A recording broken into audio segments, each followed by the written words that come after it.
Hi guys, welcome. This is Dattu Maitre. I have 9 years of teaching experience. Ideal Indian history, Telangana movement and AP history.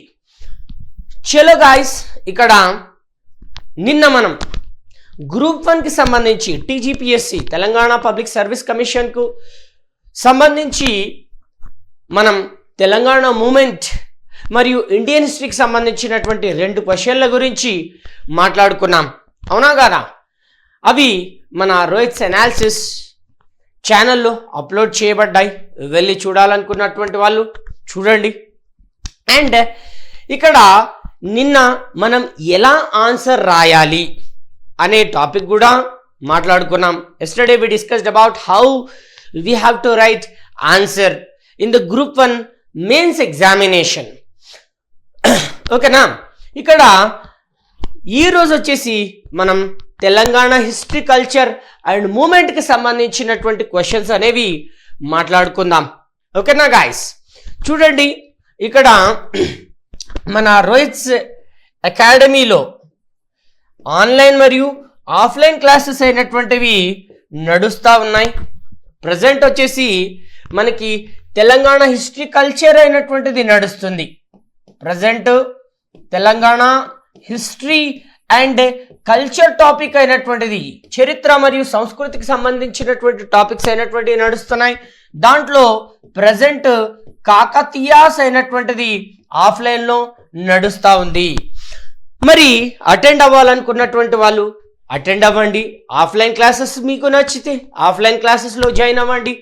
Online classes నచ్చితే online క్లాసెస్లో join అవ్వండి. I think offline classes are very much better. ఎందుకు అని అంటే, while we are watching classes in the mobile, we just take it for granted. ఇప్పుడు చూడండి, మనకి నిద్ర వస్తుంది, మొబైల్ చూస్తూ ఉన్నాం. మొబైల్ చూస్తున్న టైంలో మీకు నిద్ర వస్తూ ఉంది అని అంటే ఆ మొబైల్ అనేటువంటిది పక్కకు పెట్టేసి రేపు చూద్దాం రాబాయ్ అనుకుంటారా లేదా? కానీ అదే మీరు ఆఫ్లైన్ క్లాసెస్కి వచ్చారని అంటే no one can escape from offline class. ఎందుకనంటే నా వాయిస్ అట్లా ఉంటుంది, నా పిచ్ అయినటువంటిది అట్లా ఉంటుంది. అక్కడ క్లాస్ రూమ్లో మీరు కొంచెం ఎక్కువ నేర్చుకోవడానికి ప్రయత్నిస్తారు. కాబట్టి అది అప్ టు యువర్ విష్, మీ ఇష్టం. అది ఆఫ్లైన్ క్లాసెస్ అయినటువంటివి మరియు ఆన్లైన్ క్లాసెస్ అయినటువంటి 2 కూడా మనకు నడుస్తూ ఉన్నాయి రోహిత్స్ అనాలిసిస్ అకాడమీలో. ఇది వచ్చేసి ఎస్ఆర్ నగర్లో ఉంటుంది నాన్న. ఓకేనా? చలో, ఇక్కడ తెలంగాణ మూమెంట్ అయినటువంటిది నెక్స్ట్ వీక్ స్టార్ట్ చేయబోతున్నాం. తెలంగాణ మూమెంట్ వచ్చేసి నేను అసఫ్ జాహీల నుంచే ప్రారంభిస్తాను. ఎందుకు అనేది మనం ఇప్పుడు కొంచెం ఎక్స్ప్లెనేషన్ చేస్తాను. చూడండి. ఓకేనా? చూడండి, ఇక్కడ మీకు తెలంగాణ మూమెంట్ నుంచి 150 మార్కులు అడుగుతాడు. తెలంగాణ హిస్టరీ నుంచి 50 మార్కులు అడుగుతాడు. అందులో వచ్చేసి 10 మార్కులు ఏన్షియంట్, 10 మార్కులు మెడివల్, 30 మార్కులు మోడర్న్. ఈ 30 మార్కులు మొత్తం ఈ తెలంగాణ హిస్టరీ, తెలంగాణ మూమెంట్లో ఫస్ట్ పార్ట్లోనే కవర్ అయిపోతుంది. చూడండి, మనకి ఫస్ట్ పార్ట్లో సాలార్జంగ్ రీఫార్మ్స్ అయినటువంటివి ఉన్నాయా లేవా? ఎస్, ఫస్ట్ పార్ట్లో సాలార్జంగ్ రీఫార్మ్స్ అయినటువంటివి ఉన్నాయి. అదే సాలార్జంగ్ సంస్కరణలు. దాంతో పాటుగా ఆర్మడ్ స్ట్రగుల్ అయినటువంటిది ఉంది. అవునా? ఆర్మడ్ స్ట్రగుల్ అని అంటే సాయుధ పోరాటం అయినటువంటిది కూడా మనకు అందులో కనబడుతుంది. అండ్ ద పిసాంట్ మూమెంట్స్, రైతాంగ ఉద్యమాలు అయినటువంటివి మనకు అందులో కనబడతాయి. అండ్ ద ట్రైబల్ మూమెంట్స్, గిరిజనోద్యమాలు అయినటువంటివి మనకి అందులో కనబడతాయి. తెలంగాణ మూమెంట్ ఫస్ట్ పార్ట్లో సాలార్జంగ్ రిఫార్మ్స్ ఉన్నాయి, సాయుధ పోరాటం ఉంది, రైతాంగ పోరాటాలు ఉన్నాయి, గిరిజన పోరాటాలు ఉన్నాయి. ఇవన్నీ కూడా తెలంగాణ మూమెంట్లో కూడా మనకు ఫస్ట్ పార్ట్లో కనబడతాయి. అంతెందుకు, ఈ దానికి సంబంధించే మనకి సెకండ్ పార్ట్లో తెలంగాణ మూమెంట్కి సంబంధించి 2వ పార్ట్ ఉంది కదా, దాంట్లో మనకి నక్సల్ బరీ మూమెంట్ అయినటువంటిది ఉంది. ఆ నక్సల్ బరీ మూమెంట్లో కూడా మనకి ఒక కొటేషన్ అయినటువంటిది వస్తుంది, జల్ జంగల్ జమీన్. అవునా? జల్ జంగల్ జమీన్. కొమరం భీమ్ అయినటువంటి వారు అన్నటువంటిది మావే నాట్ మావే రాజ్, మావే నాట్ మావే రాజ్ అంటే మా నాట్లు మావే అని అంతేనా? కాదు నాన్న, మావే నాట్ మావే రాజ్ అని అంటే మా భూములకు మేమే రాజులం అని చెప్పేసి కొమరం భీమ్ అయినటువంటి వారు అనడం జరుగుతుంది. అలాంటి కొటేషన్లు మళ్ళీ నక్సల్బరీ ఉద్యమంలో వాడడం జరుగుతుంది. కాబట్టి you have to have a great awareness on ancient history, medieval history, modern Telangana history culture. Telangana history culture పైన మీకు మంచి అవగాహన ఉండాలి. అప్పుడు మీరు ఇక్కడ చూడండి 150 మార్కులలో ఓకేనా, 150 మార్కులలో మీకు దగ్గర వచ్చేసి Telangana history culture and movement కలిపి 70 నుంచి 80 మార్కులు కేవలం కల్చర్ పైన క్వశ్చన్స్ అడుగుతాడు. కేవలం కల్చర్ పైన క్వశ్చన్, సంస్కృతి పైన క్వశ్చన్స్ అయినటువంటిది అడగడం జరుగుతుంది. కాబట్టి మీకు ఈచ్ అండ్ ఎవ్రీ బేసిక్ అయినటువంటి టాపిక్ని నేను క్లాస్లో డిస్కస్ చేస్తాను. దానికి సంబంధించినటువంటి క్వశ్చన్స్ అనేవి కూడా మనం చాలా డీటెయిల్డ్గా మాట్లాడుకుంటాం. చూడండి, once again I'm repeating, Telangana movement, Telangana రాష్ట్ర ఆవిర్భావము, తెలంగాణ ఉద్యమ చరిత్ర అయినటువంటిది ఆఫ్లైన్లోను మరియు ఆన్లైన్లోను మన రోహిత్ అనాలిసిస్ అకాడమీలో స్టార్ట్ చేయడం జరుగుతూ ఉంది. ఎప్పుడు? నెక్స్ట్ వీక్లో ప్రారంభమవుతుంది. ఓకేనా? ప్రజెంట్ కాకతీయాస్ నడుస్తుంది. కాకతీయాస్ అయిపోగానే మన ముసునూరు నాయకులు, తర్వాత వచ్చేసి పద్మనాయకులు అండ్ బహుమనులు, కుతుబ్ షాహీలు అనే టాపిక్స్ని మాట్లాడుకున్న తర్వాత will start Telangana movement. Asaf Jahis onwards, Asaf జాయీల నుంచి తెలంగాణ ఉద్యమం అయినటువంటిది ప్రారంభమవుతుంది అని చెప్పేసి మీరు గుర్తుపెట్టుకోవాలి. ఓకేనా? నాకు ఉన్న టార్గెట్ అల్లా ఒకటే, ఇప్పుడు మీకు 150+ మార్క్స్ రావాలి. మొత్తం హిస్టరీ నుంచి 250+50. అవునా? అందరు చెప్తున్నారు, నేను వీడియోస్లో కూడా చూస్తున్నా 50కి 50 మార్కులు తెచ్చుకోవచ్చట గ్రూప్ 1 మెయిన్స్లో. అది నా వల్ల అయితే కాదు. నేనైతే 250కి 250 తెప్పిస్తా అనట్లేదు. ఓకేనా? 100కు 100 తెప్పించుకోవచ్చు గ్రూప్ 1 మెయిన్స్లో అంటున్నారు. అదేమన్నా చిన్నపిల్లల ఎగ్జామ్ అనుకుంటారు రాబా? చిన్నపిల్లల ఎగ్జామా? 100కు 100, 50కి 50. అట్లయితే యూపీఎస్సీలో ఇక అన్ని పేపర్లు కలిపి ఎన్ని ఉంటుంది? 1750 మార్కులు ఉంటాయి. 1750కి 1750 తెప్పి మనం చూద్దాం. అవునా? కాదు, నేను అట్లేం చెప్పట్లే. I'll try my level best. నేను చెప్పింది చెప్పినట్టు చేయండి. 150కి పైగా మార్కులు తెప్పించే బాధ్యత నాది. అండ్ 175 మన టార్గెట్ పెట్టుకుందాం. నిన్న కూడా అదే చెప్పిన, 175 టార్గెట్, 175 నుంచి 185 టార్గెట్ పెట్టుకుందాం. కానీ 150 మినిమంగా మనకు రావాలి. అది ఎట్లా ఆన్సర్ అయినటువంటిది రాయాలనేది నేను ప్రతిరోజు చెప్తాను. ప్రతి కాన్సెప్ట్ అయినటువంటిది ఎలాబొరేట్ చేసి చెప్తాను.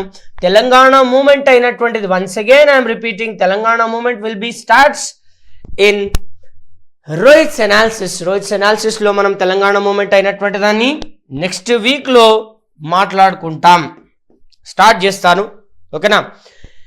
ఇప్పుడు హిస్టరీ అండ్ కల్చర్ అయినటువంటిది నడుస్తూ ఉంది. ఓకేనా? చలో, ఇప్పుడు ఒక చిన్న ఎగ్జాంపుల్ క్వశ్చన్స్ అయినటువంటిది డిస్కస్ చేస్తాను. ఇది మీరు ఎలా రాయాలి? కొంచెం డిఫరెంట్గా ఉందనిపిస్తుందా? మీరు ప్రీవియస్ క్వశ్చన్ పేపర్స్ అయినటువంటిది తీసుకోండి. ఆ ప్రీవియస్ క్వశ్చన్ పేపర్లో శాతవాహనకు సంబంధించి డిఫరెంట్ టైప్స్ ఆఫ్ క్వశ్చన్స్ అడిగారు. అవునా? దాంట్లో మీరు చూసే ఉంటారనుకుంటా, discuss the culture of Satavahana, శాతవాహనుల యొక్క సంస్కృతి గురించి చర్చించండి. లేదు అంటే discuss religious conditions during the Satavahanas, శాతవాహనుల కాలం నాటి సామాజిక పరిస్థితుల గురించి చర్చించండి అని చెప్పేసి అడిగారు. Discuss societal issues or social conditions of Satavahanas, శాతవాహనుల కాలం నాటి సామాజిక పరిస్థితుల గురించి చర్చించండి అని చెప్పేసి అయినా మీకు ప్రీవియస్ ఎగ్జామ్లో అడిగినాడు. వెళ్ళి కాల్స్ అయితే చూసుకోండి. కానీ ఇలాంటి పర్స్పెక్టివ్లో క్వశ్చన్స్ అనేది అడిగే అవకాశం ఉందేమో. ఎందుకనంటే మనకు ఒకప్పుడు గ్రూప్ 1 ప్రిలిమ్స్ క్వశ్చన్ పేపర్ కూడా చాలా ఈజీగానే వచ్చేది, కానీ ఈసారి మనం ఇది థర్డ్ టైం మూడవసారి రాస్తున్నాం కదా, 3 సార్లు కూడా గ్రూప్ 1 ప్రిలిమ్స్ క్వశ్చన్ పేపర్ చాలా టఫ్గా వచ్చింది. అవునా కాదా? వచ్చిందా లేదా? మరి దాన్ని బేస్ చేసుకొని మనం ఇప్పుడు గ్రూప్ 1 మెయిన్స్ని ఎట్లా ప్రిపేర్ అవ్వాలి, ఏ విధంగా ప్రిడిక్ట్ అయినటువంటిది చేయాలి. ఆ ప్రిడిక్షన్లోనే మనం డిఫరెంట్ టైప్స్ ఆఫ్ క్వశ్చన్స్ అనేవి, నార్మల్ క్వశ్చన్స్ అందరూ చెప్తారు, డిఫరెంట్ టైప్స్ ఆఫ్ క్వశ్చన్స్ అనేవి ప్రాక్టీస్ చేయించడం నా పూచి. డిఫరెంట్ క్వశ్చన్స్ని ప్రాక్టీస్ చేయించడం నా పూచి. అందు గురించే మీరు సబ్స్క్రిప్షన్ అనేది తీసుకోవడానికి ప్రయత్నించండి. I'm pretty sure you will get the good result. మీకు మంచి రిజల్ట్ అయినటువంటిది కూడా వస్తుంది. ఓకేనా? చలో, ఇప్పుడు ఒక క్వశ్చన్ అనేది నేను తీసుకున్నాను, దాని గురించి ఇప్పుడు మాట్లాడుకుందాం. How far epigraphy and numismatics played crucial role to know Satavahana history and culture? Support your answer with the examples. ఓకేనా? ఎంతవరకు శాతవాహనులు మరియు వారి కాలం నాటి శాసనాలు, నాణ్యాలైనటువంటి శాతవాహనుల చరిత్ర మరియు సంస్కృతిని గురించి తెలుసుకోవడానికి ఉపయోగపడ్డాయి? మీ సమాధానాన్ని సమర్థిస్తూ ఉదాహరణలతో చర్చించండి అని చెప్పేసి అన్నాను. అవునా? మీరు ఎప్పుడైనా గుర్తుపెట్టుకోండి, ఒక క్వశ్చన్ని మీరు ఇంట్రడ్యూస్ చేయాలి. అవునా? గ్రూప్ 1 ఆన్సర్ రైటింగ్లో ఇంట్రడక్షన్ అయినటువంటిది ఉంది, పరిచయం, రెండవది బాడీ, మూడవది కంక్లూజన్. దీంట్లో మీరు బాగా గమనించండి గాయస్, ఇంట్రడక్షన్లో you have to introduce the question key part. ఇక్కడ కీ పార్ట్ అయినటువంటిది ఏమేమి ఉన్నది అని అంటే, 1 శాసనాలు, 2 నాణ్యాలు, 3 శాతవాహనులు. అవునా? ఈ 3 కీ పాయింట్స్ అయినటువంటివి ఉన్నాయి. దీంట్లో మనం బాగా గమనిస్తే శాతవాహనుల చరిత్ర అయినటువంటిది మనం అతి ముఖ్యంగా మత్స్య పురాణం ఆధారంగా చదువుతాం. అయితే కొంతమంది చరిత్రకారుల ప్రకారం ఆధారాలు లేనటువంటి చరిత్ర, అది గాలిలో దీపం పెట్టినటువంటిదిగానే ఉంటుందంటారు. A few historians, especially the Cicero, the great historian, they said that without evidences of reading history is putting a candle or a flame in the air.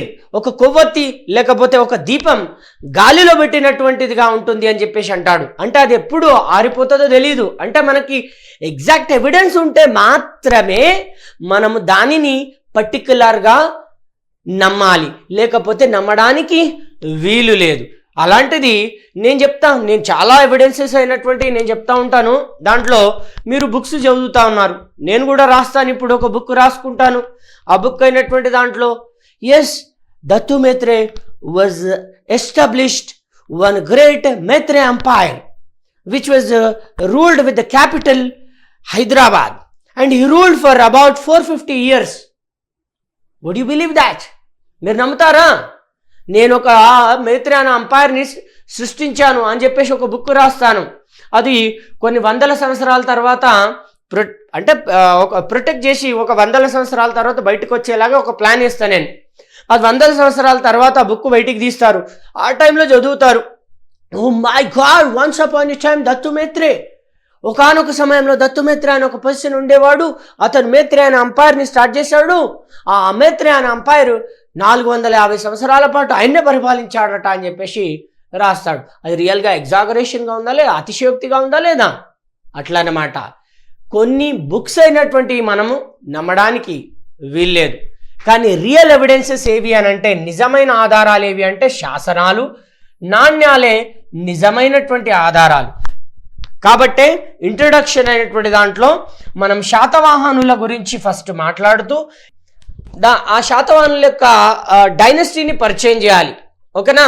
మరి వాళ్ళు ఎన్ని సంవత్సరాలు పరిపాలించారు, ఎలా పరిపాలించారు, ఆ తర్వాత వచ్చేసి శాసనాలు అంటే అర్థమేంటి, దాని తర్వాత నాణ్యాలు అంటే అర్థమేంటి. Here we have to introduce the Satavahanas and the epigraphy and the numismatics. ఓకేనా? ఇంట్రడక్షన్ అయినటువంటి దాంట్లో కీవర్డ్స్ని మీరు ఇంట్రడ్యూస్ చేస్తే that would be really better. అది చాలా బాగుంటుంది. ఒకవేళ ఈ క్వశ్చన్కి బదులుగా ఇంకా వేరే క్వశ్చన్స్ ఇచ్చాడు అనుకోండి, అప్పుడు మీరు వేరే రకంగా ఆన్సర్ అయినటువంటిది రాయడానికి ప్రయత్నించాలి. అది నేను చెప్తాను. సిచ్యువేషన్ వచ్చినప్పుడు ఒక్కొక్క మోడల్ క్వశ్చన్కి ఒక్కొక్క వే ఆఫ్ ఆన్సర్ అనేది రాస్తే బాగుంటుంది. అది నేను మీకు చెప్తాను, డోంట్ వరీ. ఇప్పుడు చూద్దాం. మనము శాతవాహనుల చరిత్ర అయినటువంటిది దేని ఆధారంగా చదువుతాం? Yes, we read Satavahana history basically from Matsya Purana. This was authentic information అని చెప్పేసి, అంటే దాన్ని ఖచ్చితమైనటువంటి ఆధారంగా, అంటే ఇదే మేజర్ ఎవిడెన్స్గా తీసుకుంటున్నాం. అట్లా అకార్డింగ్ టు మత్స్య పురాణం, Satavahana rulers were 30 members ruled for the 456 years. మత్స్యపురాణం ఆధారంగా శాతవాహన రాజులు 30 మంది 456 సంవత్సరాల పాటు పరిపాలించడం జరుగుతుంది. కానీ వారి యొక్క గొప్పదనాలు అయినటువంటి మనం ఎక్కువగా నాణ్యాలు మరియు శాసనాల ఆధారంగా చదువుతాం. We basically read Satavahana history majorly based on inscriptions and the coins. Here the study of inscriptions would be called as epigraphy, study of coins would be called as numismatics. ఇక్కడ శాసనాల యొక్క అధ్యయన శాస్త్రం అయినటువంటి దాన్ని ఎపిగ్రఫీ అని చెప్పేసి పిలుస్తాం, మరియు నాణ్యాల యొక్క అధ్యయన శాస్త్రముని న్యూమస్మాటిక్స్ అని చెప్పేసి పిలుస్తాం. దానిని తెలుగులో నాణ్యాల శాస్త్రం అని కూడా అంటాం. మరి శాతవాహనుల యొక్క గొప్పదనాలైనటువంటివి అతి ముఖ్యంగా శాసనాలు, నాణ్యాలే తెలియజేస్తాయి. మనం కేవలం మత్స్యపురాణం ఆధారంగా 30 మందిని చర్చిస్తే వాళ్ళ యొక్క ఖచ్చితమైన ఆధారాలు మాత్రం శాసనాలు మరియు నాణ్యాలే. ఇందులో ఒక గట్టి ఉపరితలం పైన చెక్కబడినటువంటి లిపిని శాసనం అంటాం. ఓకేనా? ఇఫ్ ఈ write a script on hard surface would be called as inscription. ఒక గట్టి ఉపరితలం పైన రాయబడినటువంటి లిపిని శాసనము అని చెప్పేసి పిలుస్తాం. ఇందులో నాణ్యాలు అనంటే వినియోగ మాధ్యమాలుగా వినియోగించబడేటువంటిది. ఓకేనా? Here the coins would be used in the exchange system or that would be help for economy. ఆర్థిక వ్యవస్థకి ఉపయోగపడే వాటిని నాణ్యాలు అని చెప్పేసి అంటాం. శాతవాహనుల కాలంలో ముఖ్యమైనటువంటి నాణ్యాలుగా విద్దంక నాణ్యాలైనటువంటి మనకు కనబడతాయి. అవునా? ఇట్లా మీరు ఇంట్రడక్షన్ పార్ట్ అయినటువంటిది రాసేసిన తర్వాత ఇక బాడీ విషయానికి వస్తే, ఇందులో శాసనాలు మరియు నాణ్యాలు శాతవాహనుల యొక్క గొప్పదనాలైనటువంటి తెలియజేస్తాయి. అవునా కాదా? దాంట్లో ముఖ్యంగా తెలియజేసేవి ఏమిటి అని అంటే, వీరి కాలంలో 2వ రాజు అయినటువంటి వాడు కృష్ణ. ఈ కృష్ణుడైనటువంటి వారే తొలిసారిగా శాసనాలని వేయించినటువంటి రాజుగా పరిగణిస్తాం. అందులో ముఖ్యంగా కృష్ణుడైనటువంటి వారిని కన్హుడు అని చెప్పేసి పిలుస్తాం. ఇతని కన్హేరి శాసనాలని వేయించాడు. శాతవాహన రాజ్యంలో మొట్టమొదటి శాసనాలను వేయించినటువంటి రాజుగా మన చరిత్రలో నిలిచిపోయినాడు. అవునా? He was a great ruler who started inscribing inscriptions in the Satavahanas. He was the first ruler inscribed Kanheri inscription, and successors of the Krishna was first Shatakarni. His greatness majorly known from Naneghat inscription. ఆ కృష్ణుని తర్వాత రాజ్యానికి వచ్చినటువంటి ఒక గొప్ప రాజు అయినటువంటి వాడు first Satakarni, మొదటి శాతకర్ణి అయినటువంటి వారు ఉంటారు. ఆ మొదటి శాతకర్ణి యొక్క గొప్పదనాలను గురించి నానాగఢ్ శాసనమైనటువంటిది తెలియజేస్తుంది. ఇది చరిత్రలో ఒక గొప్ప శాసనంగా కూడా నిలిచినటువంటిది. అందులో ఈ నానాగఢ్ శాసనాన్ని దేవి నాగానిక అయినటువంటి వారు వేయడం జరుగుతుంది. దానిని ఆధారంగా చేసుకొని మొదటి Satakarni was the first ruler. మొదటి శాతకర్ణి మొట్టమొదటి రాజు అయినటువంటి వాడు శాతవాహనుల చరిత్రలో 2 అశ్వమేధ యాగాలను చేశాడు. ఒక రాజసూయ యాగాలని చేయడం జరుగుతుంది. 13 గ్రామాలైనటువంటి వాటిని దానం చేసి చరిత్రలో ఒక గొప్ప రాజుగా నిలిచినటువంటి వాడు. Based on the Nanaghat inscription, the first ruler who started Ashwamedha yagas, Rajaswaya yagas, and 13 villages were donated. 13 గ్రామాలైనటువంటి వాటిని దానం చేసినటువంటి ఒక గొప్ప యోధుడు ఎవరు?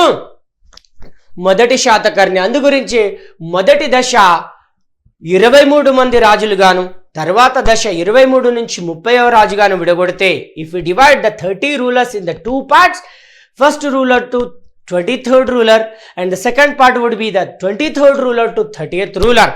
There we can see a greatest among the first 23rd rulers was the first Satakarni.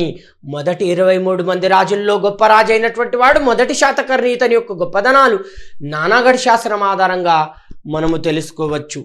మరి ఇదిలాగుంటే మొదటి శాతకర్ణి మొదటి దశలో గొప్పవాడైతే తర్వాత దశలో గౌతమిపుత్ర శాతకర్ణి అయినటువంటి వాడు, అతని యొక్క గొప్పదనాలైనటువంటివి నాసిక్ శాసనం ఆధారంగా తెలుసుకోవచ్చు. దానిని గౌతమి బాలశ్రీ అయినటువంటి వారు వేయించడం జరిగింది. అవునా? Gautamiputra శాతకర్ణి's greatness majorly known from Nasik inscription that was given by Gautami Balashri. Not only Gautamiputra శాతకర్ణి's greatness, Gautamiputra Satakarni యొక్క గొప్పదనాలైనటువంటి నాసిక్ శాస్త్రం ఆధారంగానే కాకుండా ఇంకా కొంతమంది రాజుల యొక్క గొప్పదనాలు కూడా కనబడతాయి. అందులో మనకి రిషవదత్త గొప్పదనాలు కూడా నాసిక్ శాస్త్రం ఆధారంగాను, మరియు యజ్ఞశ్రీ శాతకర్ణి యొక్క గొప్పదనాలు, మరియు 24th రూలర్ వాసిష్ఠపుత్ర పులోమావి యొక్క గొప్పదనాలైనటువంటివి వీళ్ళ యొక్క ఈ శాసనాలైనటువంటి నాసిక్ శాసనం అయినటువంటిది తెలియజేస్తుంది. నాసిక్ అనేది ఒక ప్రాంతం పేరు పైనగా వచ్చినటువంటిది శాసనం. ఓకేనా? Here the inscription name would be given by based on the village name or the city name. City పేరు మీద కానీ, ఆ విలేజ్ పేరు మీద కానీ, గ్రామం పేరు మీద కానీ, నగరం పేరు మీద కానీ వచ్చేటువంటివి శాసనాలు పేర్లు. కాబట్టి గమనించండి, నాసిక్ శాసనం గౌతమిపుత్ర శాతకర్ణి యొక్క గొప్పదనాలే కాదు, ఇంకా నాసిక్లో దాదాపుకు మనకి 12 శాసనాలు బయటపడితే దాంట్లో రిషవదత్త గొప్పదనాలు, యజ్ఞశ్రీ శాతకర్ణి గొప్పదన, 24వ రాజు వాసిష్ఠపుత్ర పులోమావి యొక్క గొప్పదనాలు కనబడతాయి. దాంట్లో గౌతమిపుత్ర శాతకర్ణి అయినటువంటి వాడు రాముని వంటి పాలన చేశాడట. అకార్డింగ్ టు ఇన్స్క్రిప్షన్స్, శాసనాలని ఆధారంగా చేసుకొని గౌతమిపుత్ర శాతకర్ణి అయినటువంటి వారు రాముని వంటి పాలన చేశాడట. అందుకే అతనికి రాజరాజ రామకేశవ అనే బిరుదు వచ్చింది. Gautamiputra Satakarni he ruled like Rama, that's why he got the title as the Rajaraja Ramakeshava. అంతేకాకుండా Gautamiputra Satakarni try to abolish inequalities and try to abolish the untouchability and varna sankarya. ఆ వర్ణ సాంకర్యముని, అస్పృశ్యతని, వీటన్నింటినీ తొలగించడానికి ప్రయత్నించాడు. కాబట్టి అతనికి వినివర్తిత చతుర్వర్ణ సంకర అనే ఒక బిరుదైనటువంటిది కూడా రావడం జరిగింది. అవన్నీ కూడా ఈ శాసనాల ఆధారంగా తెలుసుకోవచ్చు. మరి ఈ శాసనాలు ఒక ఎత్తు అయితే నాణ్యాలు మరొక ఎత్తు. ఈ శాసనాలు నాణ్యాలలో ఖచ్చితమైన ఆధారాలు నాణ్యాలే. Exact evidences in history would be coins. నాణ్యాలైనటువంటివి ఖచ్చితమైన ఆధారాలు అంటాం. ఇందులో శాతవాహనుల కాలంలో విద్దంక నాణ్యాలైనటువంటి Viddanka coins were the important coins which were minted by శాతవాహనులు. ఆ విద్దంక నాణ్యాలలో ఎక్కువగా సీసమైనటువంటిది కనబడుతుంది. సీసము, lead percentage would be high in Viddanka coins. Here few historians are saying that Satavahana coins were lead coins. కొంతమంది చరిత్రకారులైనటువంటి వాళ్ళు శాతవాహనుల నాణ్యాలు సీసము నాణ్యాలు అని కూడా అంటున్నారు. అందులో విద్దంక నాణ్యాలైనటువంటి వాటిని పంచ్ మార్కుడ్ లోహ కాయిన్స్ అని కూడా అంటారు. పంచ్ మార్కుడ్ లోహ కాయిన్స్ అంటే 5 మెటల్స్ ఉంటాయా? కాదు నాన్న, 5 మెటల్స్ అని కాదు. విత్ ఎ సింగిల్ పంచ్, ఒకే ఒక్క పంచ్తో ముద్రించబడినటువంటి నాణ్యాలని పంచ్ మార్కుడ్ లోహ నాణ్యాలు అని చెప్పేసి పిలుస్తాం. అట్లా with a single punch they used to mint coins. That's why those would be called as the punch marked loha coins. That punch marked loha coins also known as Viddanka coins. ఓకేనా, సీసం నాణ్యాలు అని కూడా అంటారు. ఓకేనా, మరి ఇదిలాగుంటే శాతవాహనుల కాలంలో మన తెలంగాణ ప్రాంతాన్ని పరిపాలించినటువంటి మొట్టమొదటి రాజు శ్రీముఖుడు యొక్క నాణ్యాలైనటువంటి మనకి కోటిలింగాలలో బయటపడ్డాయి. అవునా, కోటిలింగాలలో బయటపడ్డాయి, కొండాపూర్లలో బయటపడ్డాయి.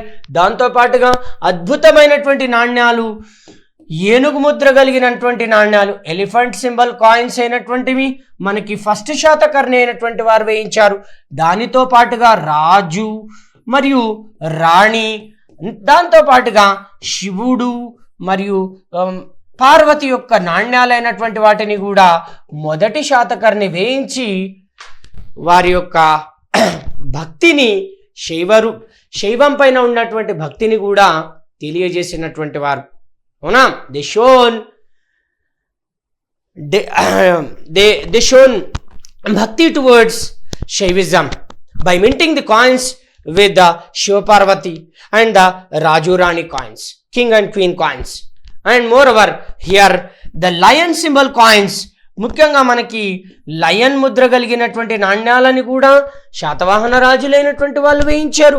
దాంట్లో ముఖ్యంగా గౌతమిపుత్ర శాతకర్ణి అయినటువంటి వారు ఇక లయన్ ముద్ర కలిగినటువంటి అదే సింహముద్ర కలిగిన నాణ్యాలు వేయించారు. దీంతో పాటుగా తెరచాప ముద్ర కలిగినటువంటి నాణ్యాలు, అందులో dockyard symbol coins and the fish dockyard ship combination coins were also minted by శాతవాహనులు. The 27th ruler Yajnashri Satakarni, 27వ రాజు 27th ruler Yajnashri Satakarni minted these types of coins. ఈ ముఖ్యమైనటువంటి నాణ్యాలను ముద్రించినటువంటి వాడు యజ్ఞశ్రీ శాతకర్ణి అయినటువంటి వాడు. అది ముఖ్యంగా వర్తకము గురించి తెలియజేసినటువంటివి. Those all were explains about trade and commerce. ఇవి కాకుండా మన తెలంగాణ చరిత్రలో అతి ముఖ్యమైనటువంటి నాణ్యాలు విక్రమ శకాన్ని ప్రారంభించినటువంటి వాడిగా కుంతల శాతకర్ణిని పిలుస్తాం కొంతమంది చరిత్రకారులు అంటారు. తెలంగాణ చరిత్ర ప్రకారం అందులో విక్రమశక ఎప్పుడు ప్రారంభమైందంటే విక్రమాదిత్యుడు అని పిలువబడేటువంటి బిరుదుని ప్రకటించుకున్నప్పుడు అన్నారు. Few historians have supported that Vikrama era which started in Telangana after announcement of the Vikramaditya title by Kuntala Shatakarni. He was the first ruler who minted Vikramaditya coin from Telangana. Telangana ప్రాంతానికి సంబంధించినటువంటి రాజు విక్రమాదిత్య అనే ఒక నాణ్యాలని ముద్రించినటువంటి వాడు. అలా ఎన్నో ఎన్నో ఎన్నో శాతవాహనుల యొక్క గొప్పదనాలు, శాసనాలు మరియు నాణ్యాలైనటువంటివి తెలియజేస్తాయి. The Satavahana greatness majorly known from coins and epigraphy. ఇట్లా రాస్తారు కదా. ఇక కంక్లూజన్ విషయానికి వస్తే, we are reading the history of the Satavahanas. శాతవాహనుల చరిత్ర అయినటువంటిది మనం ఇప్పుడు చదువుతున్నాము అని అంటే కేవలం శాసనాలు, నాణ్యాలైనటువంటివి అతి ముఖ్యమైనటువంటి ఆధారాలు. ఈ శాతవాహనుల చరిత్రని ఒక విధంగా చెప్పాలి అని అంటే మన తెలంగాణ ప్రాంత సమాజమునందు స్వర్ణయుగ సమాజం అని కూడా పిలవడం జరుగుతుంది. ఆ సమాజాన్ని మన తెలంగాణ ప్రాంతం వారికి పరిచయం చేసినటువంటి ఒక గొప్ప ఆధారాలే శాసనాలు, నాణ్యాలు.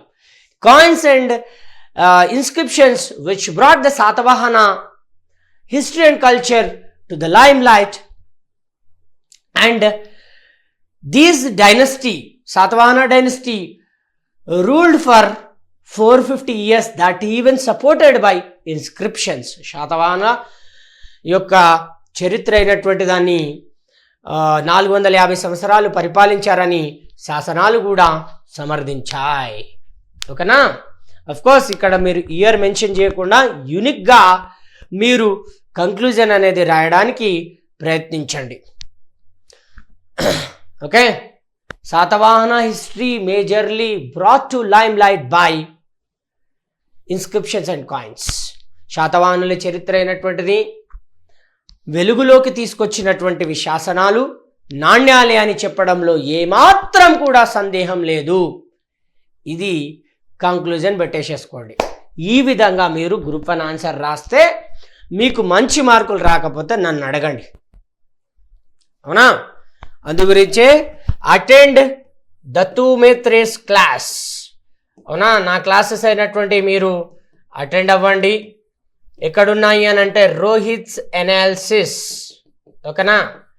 యా, ఇక్కడ మన క్లాసెస్ అయినటువంటి మనకి నా క్లాసెస్ అయినటువంటి అవైలబుల్గా ఉంటాయి, ఓకేనా? తెలంగాణ మూమెంట్ వచ్చేసి నెక్స్ట్ వీక్లో మనం ప్రారంభించుకుందాం, ఓకేనా నాన్న? యా, బైలింగ్వల్లో క్లాసెస్ అయినటువంటి ఉంటాయి. Classes will be in bilingual, okay? English మీడియంలోనూ ఉంటాయి అండ్ తెలుగు మీడియంలోనూ క్లాసెస్ అయినటువంటివి ఉంటాయి. I will give short notes మాత్రమే నేను బైలింగ్వల్లో ఇచ్చేస్తాను, తీసేసుకోండి. I'm pretty sure you are enjoying my classes. నా క్లాసెస్ అయినటువంటి మీరు ఖచ్చితంగా ఎంజాయ్ చేస్తారు అని నా యొక్క చిన్న నమ్మకం. నా క్లాసెస్ అయినటువంటి కనుక మీకు నచ్చితే దయచేసి మీ ఫ్రెండ్స్ అందరికీ ఫార్వర్డ్ చేస్తారు అని చెప్పేసి అనుకుంటున్నాను. ఇక్కడ చూడండి, Telangana history, culture and movement offline classes, online classes అయినటువంటివి ఇక్కడ రోహిత్స్ అకాడమీలో క్లాసెస్ అయినటువంటివి నడుస్తూ ఉంటాయి, తీసేసుకోండి. ఇట్లా షార్ట్ నోట్స్ అయినటువంటిది ఇచ్చేస్తా. ఇంట్రొడక్షన్లో శాతవాహన టైం రాసేయండి. డెఫినేషన్ మీరు ప్రాక్టీస్ చేయాలి, నేను కాదు ఎక్కువ వర్క్ చేసేది. You have to work hard. మీరు వర్క్ అయినటువంటిది చేయాలి. నేను ఎలా రాయాలి అనేది మీకు హింట్ ఇస్తాను. కీవర్డ్స్ అయినటువంటిది కూడా ఇస్తాను. Definition of inscriptions and numismatics ఇంట్రొడక్షన్లో. బాడీలో first ruler who inscribed inscriptions. ఇప్పుడే నేను చెప్పిన ఫస్ట్ కృష్ణుడు అయినటువంటి వాడు శాసనాలను వేయించాడన్నాం. ఆ తర్వాత నానాగఢ్ శాసనం గురించి మాట్లాడుకున్నాం. ఆ తర్వాత గౌతమిపుత్ర శాతకర్ణి యొక్క గొప్పదనాల గురించి మాట్లాడినాం. ఆ తర్వాత గౌతమిపుత్ర శాతకర్ణి యొక్క పరిపాలన గురించి ఆ నాసిక్ శాసనంలోనే రాజరాజ రామకేశవ అనే పేరు రాయబడింది అన్నాం. ఆ తర్వాత కాయిన్స్ అయినటువంటివి ఎలిఫెంట్ కాయిన్స్ మరియు లయన్, షిప్, డాక్యార్డ్ కాయిన్స్ అన్నిటి గురించి మాట్లాడుకున్నాం. విక్రమాదిత్య యొక్క నాణ్యాలు అయినటువంటి కూడా మనము చర్చించుకున్నాం. ఒక 7-8 పాయింట్స్ అయినటువంటిది రాసేయండి. ఇంట్రడక్షన్ వచ్చేసి ఒక 2 పాయింట్స్ రాయండి. కంక్లూజన్ ఒక 1 or 2 పాయింట్స్ రాసేయండి. You will get definitely good marks. ఖచ్చితంగా మంచి మార్క్స్ అయినటువంటివి వస్తాయి. I'm pretty sure I will satisfy you definitely. ఖచ్చితంగా మంచి సబ్జెక్ట్ అయినటువంటిది ఇస్తాను. నా క్లాసెస్ కనుక నచ్చితే దయచేసి మీ ఫ్రెండ్స్కి షేర్ చేయండి. ఆఫ్లైన్ క్లాసెస్ అయినటువంటి నడుస్తూ ఉన్నాయి, వచ్చి ఆఫ్లైన్ క్లాసెస్లో అటెండ్ అవ్వండి. This is Dattu మేత్రే. I have 9 years of experience. Now I am signing off. Thank you very much, guys.